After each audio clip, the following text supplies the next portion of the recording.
केशवाय नमः। ॐ नारायणाय नमः। ॐ माधवाय नमः।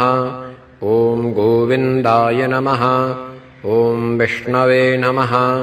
ॐ मधुसूदनाय नमः। ॐ त्रिविक्रमाय नमः।